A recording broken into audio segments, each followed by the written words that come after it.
이번에 강의하게 될 노자 도덕경 제17 지유장이라고 하는 것은 이 세상의 변화가 후대에 흘러오면 흘러올수록 도의의 세계는 날로 저하되고 있다는 것을 밝혀주는 것입니다.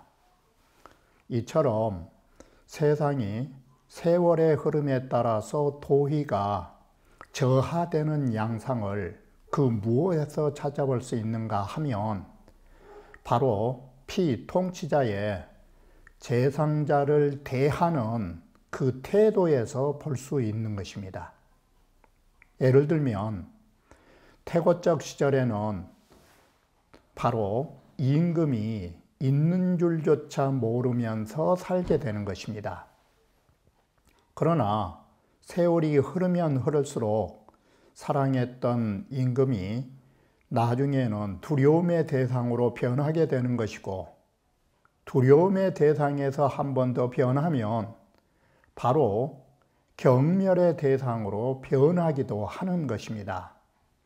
이처럼 아래에 있는 백성들이 통치자에 대해서 경멸하고 두려운 존재로 인식하고 한 단계 올라가면 사랑하고 존경한다라는 것. 바로 이런 통치자의 덕목은 누구에 의해서 확인할 수 있는가? 바로 아래 백성들이 그를 어떻게 대하는가에 따라서 보여주는 것입니다. 바로 제17장에서는 무엇을 말하고자 하는가 하면 세상이 흘러가면 흘러갈수록 도의가 내려간다라는 것을 본다면, 그러면 여기에 문제점은 태고적 사람과 후대의 사람이 다른 것인가?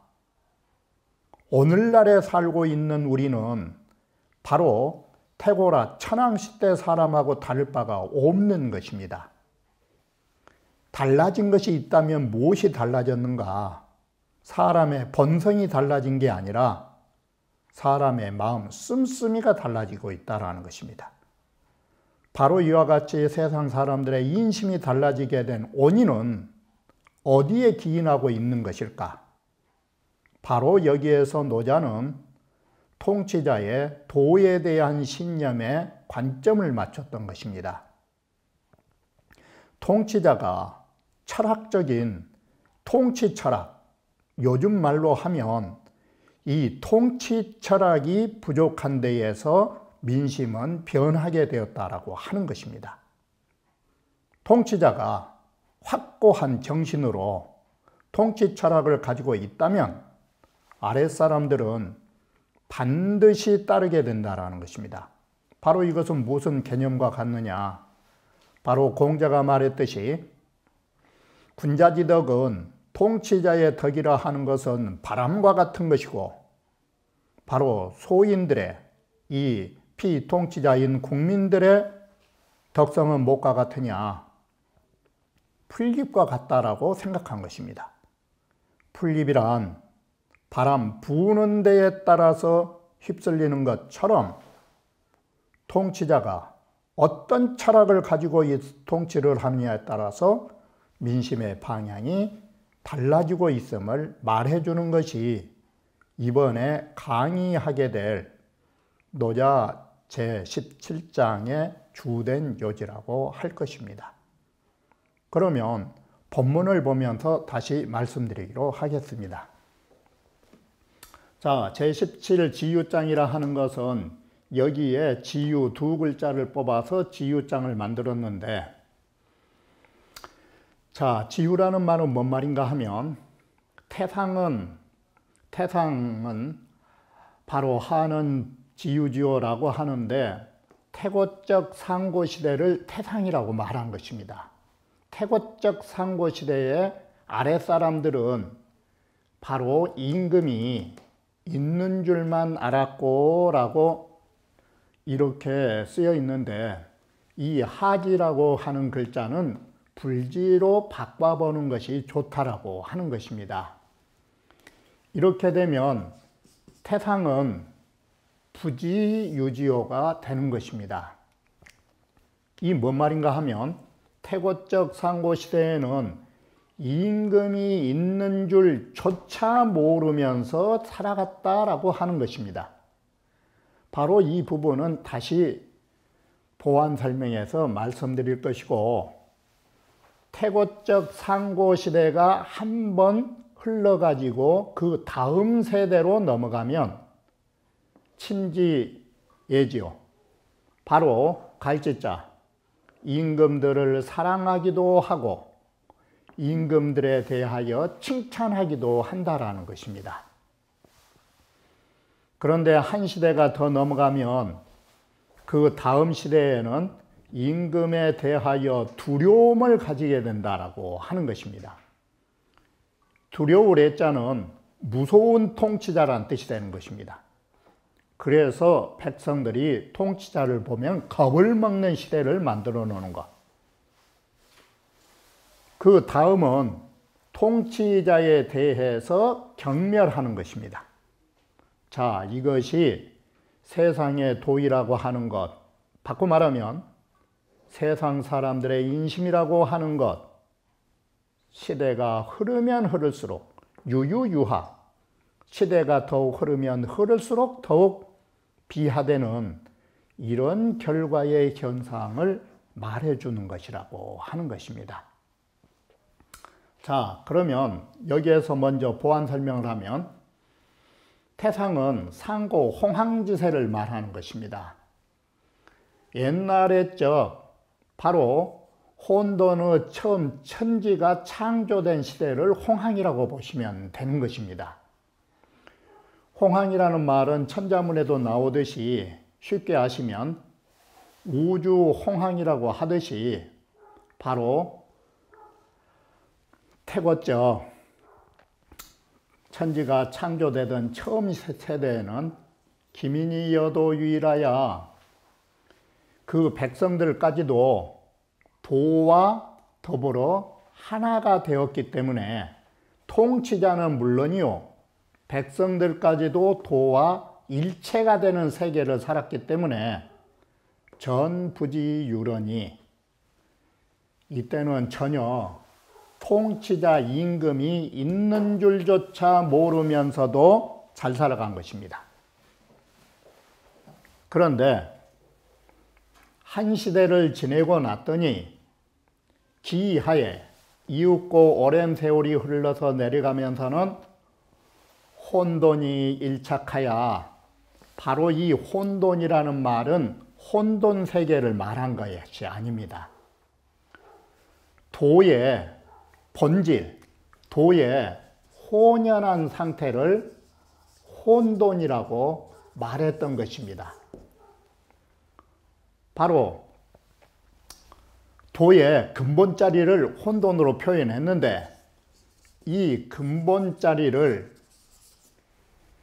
일착이라는 고사는 어디서 뽑아왔냐면 바로 장자 내철편 마지막 응제왕편을 보면 중앙의 임금 혼돈이 대접을 잘해줘서 사방에 있는 수콜이라든지 이런 사람들이 날마다 구멍 하나씩을 파줬다라는 이 팔착자가 날마다 이목구비 하나씩을 파줬다라고 해서 바로 근본자리인 진리가 이목구비라고 하는 감각이라고 하는 것들을 하나하나 욕심으로 내게 될 팔착자는 날마다 이런 감각을 낼 수 있는 이목구비를 만들어주니까 이목구비의 욕심에 의해서 사람들은 어떻게 될까? 바로 이목구비라고 하는 우리 육신, 이 육신의 욕구에 따라서 도와는 둘로 나뉘게 된다라는 것입니다. 그렇게 해서 자, 도와 두 개로 나뉜 시대로 넘어오니까 그때는 도가 하나가 된 시대에는 임금이 있는 줄조차 몰랐는데, 임금이 있다라는 것을 느끼게 되는 것은 바로 도와 우리 육신이 분리되다 보니까 임금과 신하도 분리됨을 느끼게 됐다라고 말한 것입니다. 그래서 그 다음 세대로 이렇게 내려가니까 임금이 있는 줄을 알게 돼서 아, 임금이라는 것이 있구나라고 인식하게 됐다라고 하는 것입니다. 그러다가 그 세상은 다시 한 단계 하강하면서 민거도 점소라 백성은 도와의 거리가 점점 멀어지기 시작했다. 도가 멀어졌다라는 말은 이 뭔 글자의 뜻이냐면 도를 상실하니까 그 다음에는 도덕이 상실된 후에는 뭐가 나왔느냐? 인이라고 하는 것이 나왔기 때문에 윗사람이 인의 정치를 베풀었기 때문에 아랫사람도 비로소 임금을 사랑한다라는 그런 뜻을 가지게 됐다라고 말한 것입니다. 그러다가 인정치가 즉 인을 잃고 나면은 그 다음에 뭐가 생기느냐? 의가 생긴다라고 노자는 인식하고 있었던 것입니다.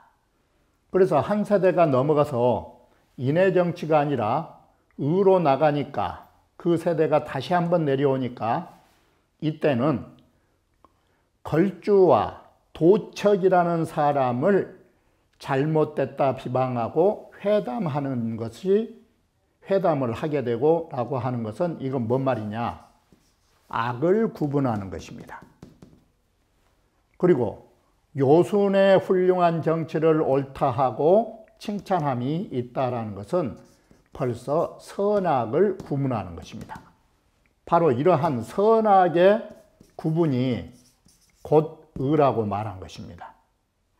이렇게 해서 홍항 시대에는 도가 하나이고 다음 시대에는 그래도 도덕이 있었는데 그 다음에 인으로 넘어오고 그 다음에 의로 오니까 선악의 구분에 의해서 걸주와 도척 그리고 요순과 순임금이라고 하는 선악의 대립적 관계가 구분됐다라고 말한 것입니다. 자, 인이만 있어도 그래도 하은주 3대 정치가 되는데 그 시대가 또 한번 내려오면 어떻게 되느냐? 인욕이 고패해서 이때는 인욕에 모두 단 그 변할 수 없는 그 견고한 폐단 때문에 사람들은 모두 다 이제는 뭐 어떻게 생각하느냐? 사람들은 도라는 것이 가까이 하기 어렵다라는 것으로 겁을 내게 된다라는 것입니다. 자, 이렇게 해서 형벌이 시행되는 것입니다. 형벌로도 나중에 나라가 다스려지지 않은 시대가 오면 어떤 시대가 오느냐? 그 세상이 다시 내려가면 사람들은 다 도에 배반된 일을 행하게 되는 것입니다. 도에 배반된 행위가 뭐냐면 범상장난이 되는 것입니다. 윗사람을 침범하고 난을 일으키는 것, 바로 이것이 모상이라고 말하는 것입니다. 자, 여기에서 지금 말하고자 하는 것은 태상으로부터 기차까지의 이 4단계의 시대를 구분해서 시대의 흐름을 따라서 도와의 거리가 멀어지고 도와의 거리가 멀어짐에 따라서 바로 백성들이 생활하는 게 달라지고 그것은 통치자에게 대하는 모습이 달라진다라는 이런 3단계의 논리 구조를 가지고 있는 것입니다. 자, 그렇다면 왜 이렇게 두려워하는 하고 임금을 겁을 내고 또 임금을 모멸하는 세계가 되는 것일까? 이 원인이 어디서 왔을까? 그것은 고로신 부족원이요. 바로 이것 때문에 이런 걸로 보면 그것은 뭐 때문에 기인했는가? 신도, 도에 대한 신념이 부족한 데에서 나왔다라고 한 것입니다. 바로 통치자의 신념이 도에 대한 신념, 이 믿을 신자, 바로 통치자가 지녀야 할 도덕적 신념, 통치 철학이 부족한 데서 백성들이 경멸하고 두려운 존재의 임금이 되는 것입니다.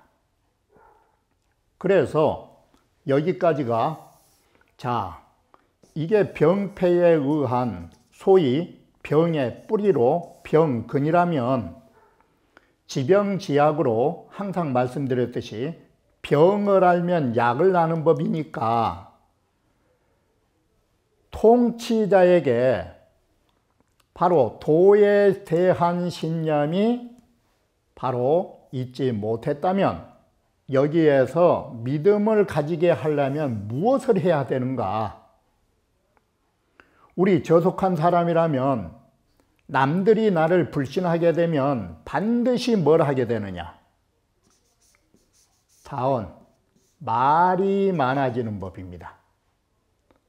그래서 남들이 나를 불신할 적에 말이 많으면 말이 많을수록 어떤 현상이 나오느냐? 다은 삭군이라고 말한 것입니다. 말이 많으면 자주 어려움을 겪는 것입니다. 그래서 나를 불신할수록 그리고 내가 도에 대한 신념이 없을수록 어떻게 해야 되느냐? 말이 많지 말고 다은의 반대로 귀언을 해라. 귀언이란 소리는 뭔 소리냐?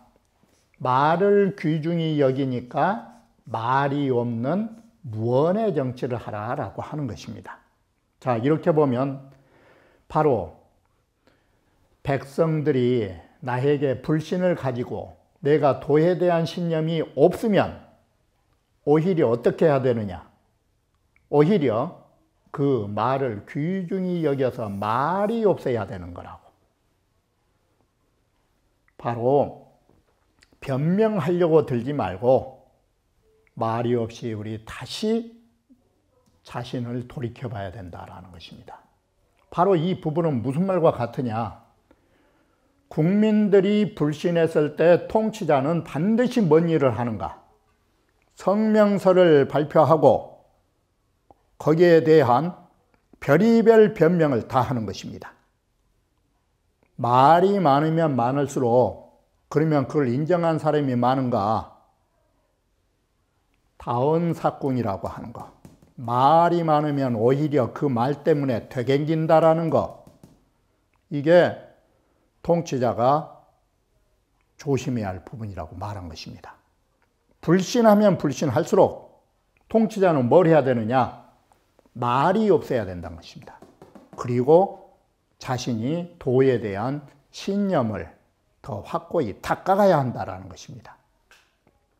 이게 바로 세상이 흐르면 흐를수록 무소하는 임금, 경멸당하는 임금, 이것을 막아내는 치료할 수 있는 약이 되는 것이 귀연 두 글자, 말이 없는 정치.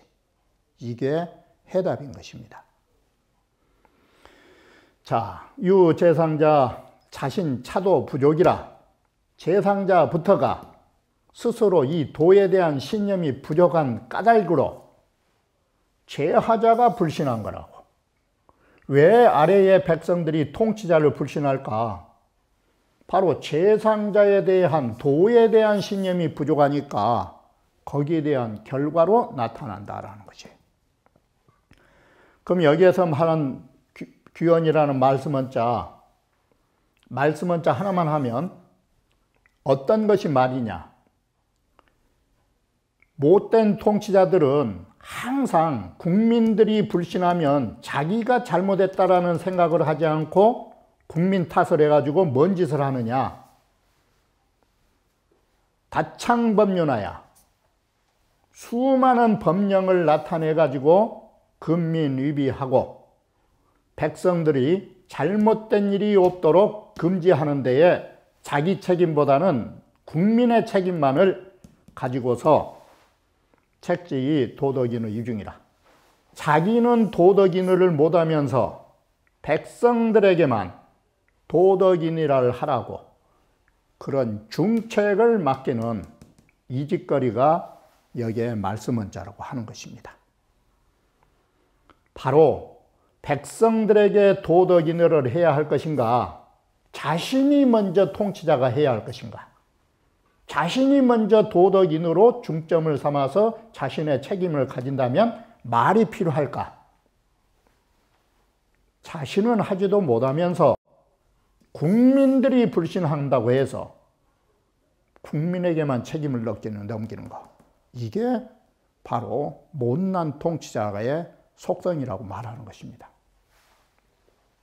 자, 그래서 여기에 공성사수라는 말은 뭔 말이냐?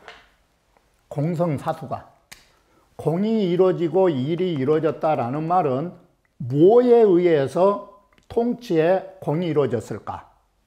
그것은 앞에서 말했던 바로 귀연, 무언의 정치, 이 말이 없는 정치, 바로 이와 같이 말이 없는 정치로 해서 공이 이루어지고 일이 이루어지지만 바로 이 말은 뭔 말이냐? 통치자가 이와 같이 자신을 돌이켜보면서 말 없는 정치로 바로 무언과 이 무의의 정치로 이 무의 자연의 정치로 일을 이뤄놓으면 백성들도 또 어떻게 되느냐? 자, 백성들도 모두 다 자연의 세계로 돌아간다는 것이다. 이것이 임금이 실컷 일을 해줬지만 백성들이 모두 다 어떻게 생각하냐? 내가 절로 그렇게 했지 임금의 덕이 있냐고. 바로 이것이 1차적으로 해석하면 17장 첫머리에 나오듯이 이게 불지유지인 것입니다. 임금이 있는 줄조차 모르고 자기가 한 것처럼 생각한 것입니다. 그러나 두 번째 아셔야 할 것은 앞서 말했듯이 통치자의 불신은 곧 이 백성의 불신으로 연결된다라고 한다면 통치자의 바로 무언의 정치는 이 말이 없는 정치는 백성들이 무슨 효과가 나오느냐? 바로 자연, 이 자연의 효과가 나온다는 것입니다. 자, 이렇게 보면 이 문장 구조는 어떻게 됐느냐? 태상의 정치는 어떤 정치냐? 태고적 정치에 임금이 있는 줄조차 모르는 정치가 뭐냐? 백성들이 개와 라자야 모두 다 나 절로 내가 해서 살지 임금들 해준 것이 뭐 있냐고. 이것이 부지유지의 정치가 되는 것입니다. 그러면 백성들이 모두 다 나의 자연한 내 덕에 내가 사는 거라고 하는 거, 이 정치가 어디서 나왔느냐? 이 공성사수가 어디서 나왔느냐? 무언에서 나온 것입니다. 바로 이 무언은 어떤 정치인가? 바로 태상의 정치가 무언 정치라고 말할 수 있는 것입니다. 말을 다시 정리하면 태고적 상고시대에는 말이 없었기 때문에 말이 없다 보니까 백성들은 임금이 말이 없다 보니까 모두 자기 자신이 자기가 잘나서 잘 살아간다라고 생각하게 된 것입니다. 이것이 가장 훌륭한 정치로 본 것입니다. 찬해 상복 태고 무의지치라, 바로 이 부분은 곧 태고 무의의 정치를 다시 한번 회복하려고 생각해서 이 말씀을 한 것입니다. 공성사수라는 것은 뭐냐? 바로 통치자가 백성에게 정치를 잘하는 것이 뭐냐? 자, 우물 파서 물 마시고 밭가리에서 밥을 먹게끔 해주는 것. 그러면 백성들은 또 뭐라고 하냐? 재력이 도대체 임금의 힘이 나에게, 나라는 것은 백성, 우리 백성에게 무엇을 해준 것이 있지? 바로 이와 같이 이 격양가처럼, 순임금의 격양가처럼 백성들 자체가 잘 살고 있으면서도 요순의 덕인 줄을 모르는 것. 이게 태상의 부지유지법이라고 하는 것입니다. 임금이 있는 줄조차 모르면서 백성은 해 뜨면 일하러 나가고 해지면 들어와서 쉬고 우물 파서 물 마시고 밭가리에서 밥 먹으면서도 그러한 행복한 삶이 내가 절로 한 것이지 임금이 해준 거라고 인식하지 못하는 것. 바로 이것이 격양가의 이러한 정치가 태상의 부지유지라고 말한 것입니다. 자, 우리는 이 17장에서 무엇을 볼 수 있었냐면 인심이 세대에 따라 변화한다라는 것을 볼 수 있었던 것입니다. 바로 이것을 도표로 만들어내면 이와 같은 이론 구조가 생겨나는 것입니다. 태상은 부지유지요. 태고적 상고시대에는 임금이 있는 줄조차 몰랐다는 것은 뭐냐? 민혼연무이하야 여도로 위일에서 전불지유라고 했듯이, 자, 여기에서 다시 보완해 말씀드리는 것은 백성이 혼연무이해 가지고 도의 하나가 된 세계로 임금이 있는 줄 모른단 말은 앞서서 말씀드린 부분인데, 이것은 뭔 말이냐? 그러면 백성들만 그런 것이냐? 바로 제상자가 그러하니까 백성들이 절로 이렇게 되었다라는 걸 말해주는 것입니다. 자, 그러면 태상의 한 시대 아래로 내려오면 임금이 있는 줄만 안다라고 하는데 이건 뭔 말이냐? 앞서 말한 것처럼 혼돈 도의 근본자리가 날로 파괴되어서 도와 나, 즉 도와 나, 몸이라고 하는 것이 분리된 세계를 가진 것이 뭐에서 분리되느냐? 자, 쉽게 말하면 도는 어느 세계인가? 이 본성의 자리다. 그러면 나의 몸은 뭐냐? 바로 이 욕심의 세계다. 혼돈 일차가여 도와 둘이 됐다라는 것은 본성이라고 하는 진리와 내 자신에 대해서 가지고 있는 감각적인 욕구가 분리된 상태를 말해주는 것입니다. 바로 이렇게 되다 보니까 도와 몸이 분리되듯이 이제는 여기에서는 벌써 둘이 됐다라고 하는 데에 아셔야 할 것은 뭐냐면 바로 이 둘이 됐다라고 하면 여기에서 나오는 것이 둘이 됐다라고 하는 것은 상대성이 나오는 것이고, 상대성이 나오면 여기는 반드시 이 분별의식을 갖게 되는 것입니다. 그래서 이 둘이라고 하는 상대적인 것에 의해서 그것이 있다라는 것을 알게 된다라는 것입니다. 그래서 임금이 있고 신하가 있고 바로 둘이라는 것을 알게 된다고 한다면 태상시대는 어떨까? 임금과 보통 사람이 하나가 된 시대, 임금인지 백성인지 구분이 없는 시대, 그리고 한 단계 내려오면 임금과 신하가 존재하는 시대, 이와 같은 바로 논리구조를 가지고 있는 것입니다. 한 시대 내려가면 임금을 사랑은 한단 말이 뭔 말이냐? 백성들은 도와의 거리가 멀어지니까 사랑한다라고 하는 것은 사랑조차 몰라야 되는데 바로 느낌을 가지게 만들어준 것입니다. 이것은 바로 여기는 뭐가 들어있느냐? 사랑 예자가 들어있는 것입니다. 이 사랑을 받았기 때문에 친애하는 것입니다. 그 내려오면은 칭찬한다라고 하는 것이 뭐냐? 자, 이제는 이 사랑이 한 단계 더 넘어가면 뭘로 바뀌느냐? 인욕이 횡류를 하게 된다.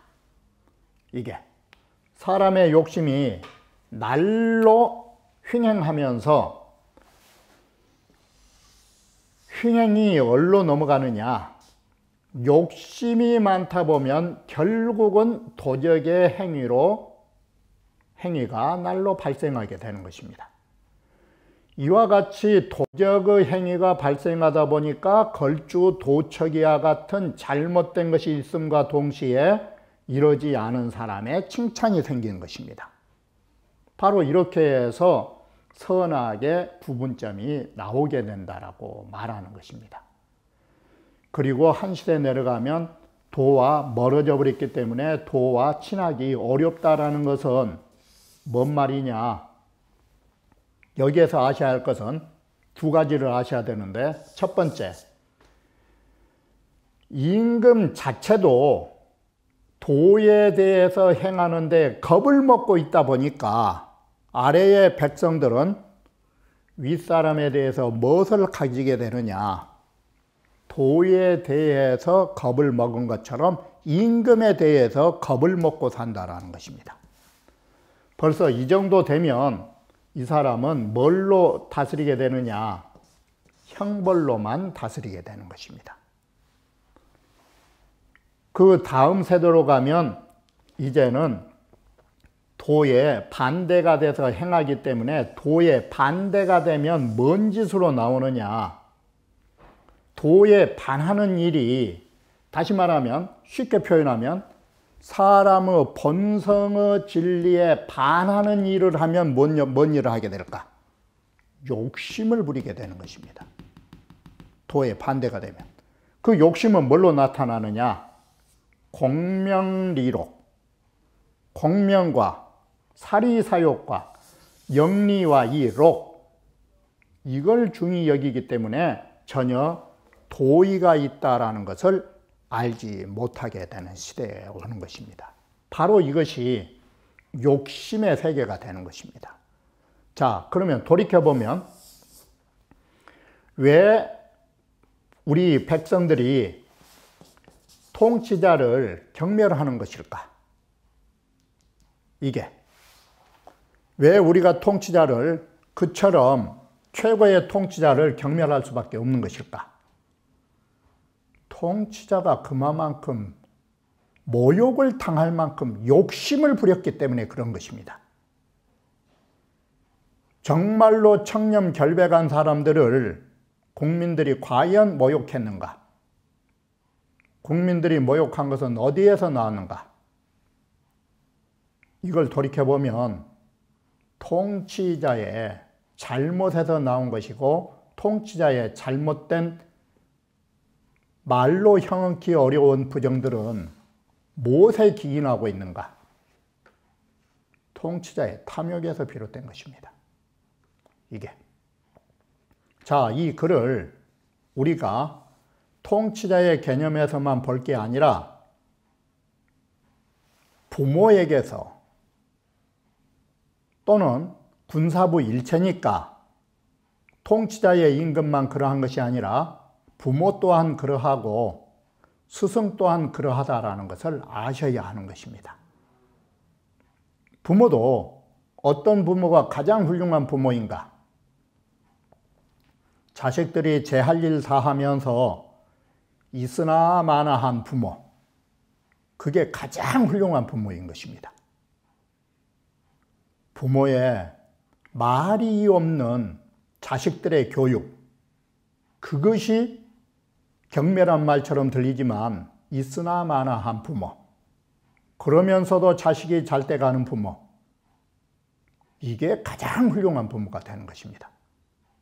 그 다음이 사랑받는 부모, 존경받는 부모, 그것으로도 못 다스리면 엄격한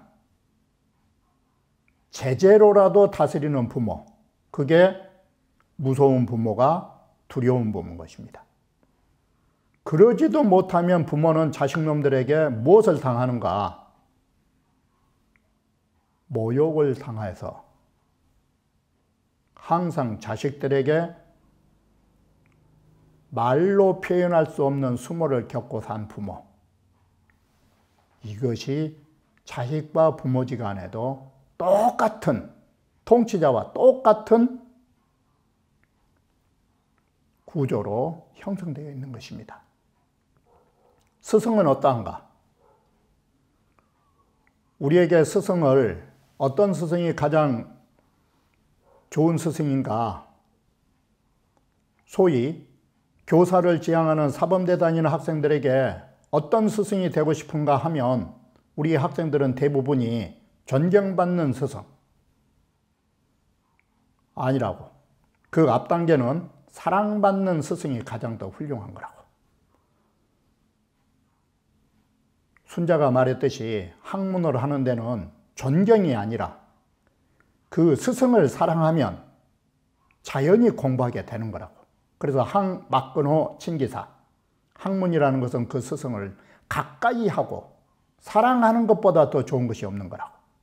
바로 이것은 존경하는 스승이 아니라 사랑받는 스승이 더 위대함을 말해주는 것입니다. 그러나 한 단계 더 올라가면 앞서 부모에게 비유했듯이 있으나 마나한 선생, 제자 스스로 잘하고 잘하게끔 만들어 놓은 말이 없는 스승, 이것이 최고의 스승인 것입니다. 그런데 이와 같이 있으나 마나 모두가 선생과 제자가 지은 선생이 못 된다면 그 다음에는 사랑받는 선생이 되어야 할 것이고, 그렇지 못하면 존경받은 선생이 되어야 하는 것입니다. 그렇지 못하면 규율로라도 안 되면 매로라도 가르치는 선생이 무서운 선생인 것입니다. 그것도 못한 선생은 뭔 짓을 당하느냐? 학생으로부터 당하는 것. 이것은 선생으로서의 자격이 그러하니까 그러한 것을 당했다라고 생각해야 되는 것입니다. 주어진 교권 속에서 주어진 선생의 사도를 행한다면 학생들이 감히 그럴 수 있을까? 바로 선생이 주어진 사도와 사도로서의 인격을 상실했기 때문에 학생들이 그와 같은 행위를 자행하는 것입니다. 바로 이와 같이 본다면 큰 틀에서 보면 세상의 인심이 시대에 따라 변하고 있다는 것인데, 이 시대에 따라 인심이 변하는 원인이 어디 있는가? 왜 위로 올라가면 올라갈수록 태평성대가 후대에 내려오면 내려올수록 혼란이 되는 것일까? 이건 간단한 것입니다. 사람의 수요가 많아질수록 경쟁이 심해서 그런 것입니다. 거기에 따라 욕심이 자기를 챙기지 않을 수 없기 때문에 바로 시대에 따라 사람은 많아지고 사람이 많아지면 각기 그 욕심을 성취하기 위하여 이러한 혼란이 가중되는 것입니다. 바로 이러한 점에서 우리가 봐야 할 것은 뭐냐? 아무리 수많은 사람이 많아서 경쟁하고 탐욕의 아수라장이 되었어도 지금 우리가 살고 있는, 지금 우리가 서 있는 이 자리가 바로 요순의 사람들이고 요순의 세계와 다를 바가 없다라는 것을 아셔야 한다라는 것입니다. 바로 요순의 마당과 요순의 사람은 어디에 있느냐? 바로 요순과 같은 마음과 요순과 같은 성품에 있는 것입니다. 오늘날에도 요순의 마음과 요순의 성품을 되찾은다면 바로 그것이 요순의 태평성대가 이룩되는 것입니다. 바로 이것이 제17장에서 노자는 우리에게 이 말을 전해주고 있는 것입니다. 그러면 다음 강의에 이어서 말씀드리기로 하겠습니다.